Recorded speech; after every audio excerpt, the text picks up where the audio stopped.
আসসালামু আলাইকুম, সবাইকে স্বাগতম।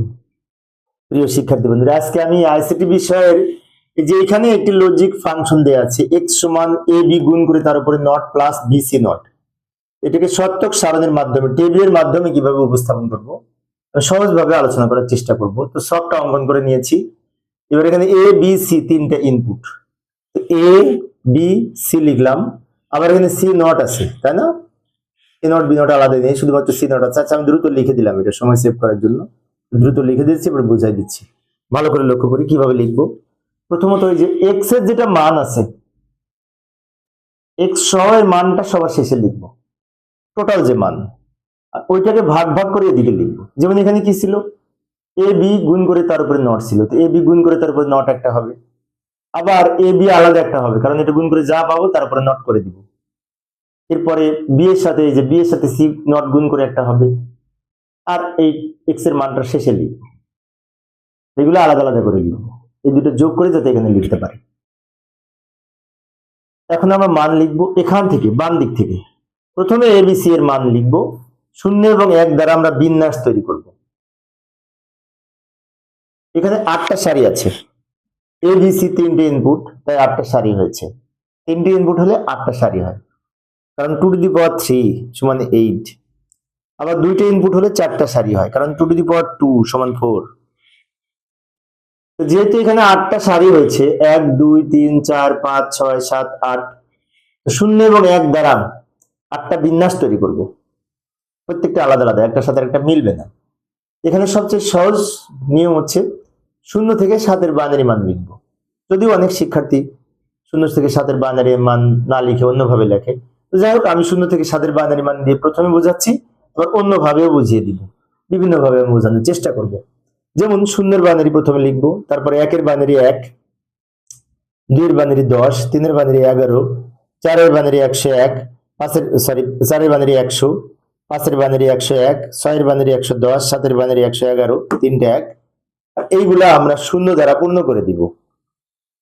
0 থেকে 7 বাইনারি মান 3 বিট করে সাজিয়ে লিখলাম, যাকে বলে অক্টাল কোড।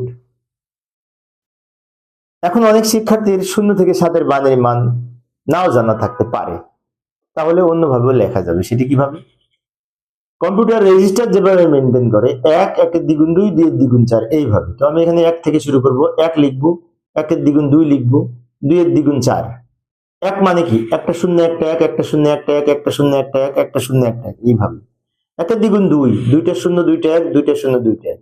2 এর দ্বিগুণ 4, 4টা 0 4টা 1। অর্থাৎ 4টা 0 4টা 1, 2টা 0 2টা 1, একটা 0 একটা 1। এভাবেও আমরা লিখতে পারি। এবার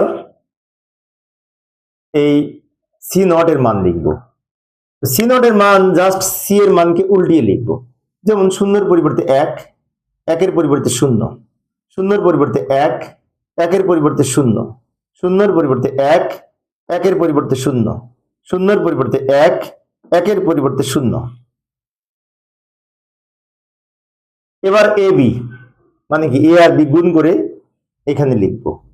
0 আর 0 গুণ করে 0, 0 আর 0 গুণ করে 0, 0 আর 1 গুণ করে 0, 1 আর 0 গুণ করে 0, 1 আর 0 গুণ করে 0, 1 আর 0 গুণ করে 0, 1 আর 1 গুণ করে 1, 1 আর 1 গুণ করে 1। জাস্ট গুণ করে লিখলাম। এবার এইখানে কি করব, এ বি গুণ করেছি যা, তার উপরে নট, তার মানে কি এটাকে উল্টিয়ে এখানে লিখবো। 0 এর পরিবর্তে 1, 0 এর পরিবর্তে 1, 0 এর পরিবর্তে 1, 0 এর পরিবর্তে 1, 0 এর পরিবর্তে 1, 0 এর পরিবর্তে 1, 1 এর পরিবর্তে 0, 1 এর পরিবর্তে 0, তাই না? এবার এখানে কি হচ্ছে, বি এর সাথে সি নট গুণ হয়েছে।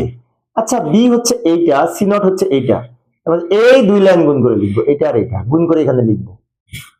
ভালো করে লক্ষ্য করি, 0 0 1 গুণ করে 0, 0 আর 0 গুণ করে 0, 1 আর 1 গুণ করে 1, 1 আর 0 গুণ করে 0, 0 আর 1 গুণ করে 0, 0 আর 0 গুণ করে 0, 1 আর 1 গুণ করে 1, 1 আর 0 গুণ করে 0। এই এবার এইটা, এখানে কি হচ্ছে, এই মানটা হচ্ছে এটা, এই মানটা হচ্ছে এইটা, দুটো কিন্তু প্লাস হয়েছে, মাঝখানে অর হয়েছে, যোগ হয়েছে। অর মানে যোগ বোঝায়, তাই না? আর অ্যান্ড মানে গুণ। আর এটি কিন্তু গুণের উপরে নট মানে কি ন্যান্ড, ন্যান্ড অপারেশন, অ্যান্ড এর সাথে নট যুক্ত করলে ন্যান্ড হয়। এগুলো তো আমরা জানি, তাই না? যাই হোক, আমরা এখন এই দুইটা যোগ করে এখানে লিখবো। 1 আর 0 যোগ করে 1, 1 আর 0 যোগ করে 1, 1 আর 1 যোগ করে 1, 1 আর 0 যোগ করে 1, 1 আর 0 যোগ করে 1, 1 আর 0 যোগ করে 1, 0 আর 1 যোগ করে 1, 0 আর 0 যোগ করে 0।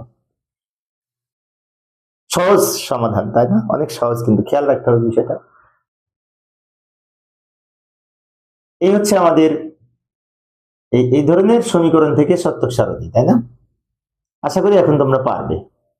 আচ্ছা, তোমাদের কাছে আমি ছোট্ট প্রশ্ন রাখতে চাই, সেটি হচ্ছে সবগুলো 1 নিচে 0 হবে। এটা কিন্তু একটা লজিক গেটের আউটপুট। সার্বজনীন লজিক গেট 2 ধরনের আছে না, তার মধ্যে একটা আউটপুটের সাথে এটা মিলে যায়। আমার প্রশ্ন হচ্ছে কোনটার সাথে মিলে এই আউটপুটটা? কমেন্টস বক্সে জানানোর চেষ্টা করবে, তাহলে আরেকটা গেট তোমরা শিখতে পারবে। তুমি যদি এটা কোন লজিক গেটের আউটপুট সত্যক সারণী প্রস্তুত করার পরে 3 ইনপুট বিশিষ্ট, কোনটার আউটপুটের সাথে মেলে, আশা করি তোমরা পারবে। কমেন্টসে জানানোর চেষ্টা করবে কোনটার সাথে মিলে। প্রিয় শিক্ষার্থী বন্ধুরা, এই ছিল আজকের আলোচনা। আমি শিক্ষার্থীদের জন্য অল্প অল্প করে আলোচনা করি, যাতে শিক্ষার্থীরা বোরিং ফিল না করে। পরের ক্লাসটি দেখার আমন্ত্রণ রইল। খোদা হাফেজ।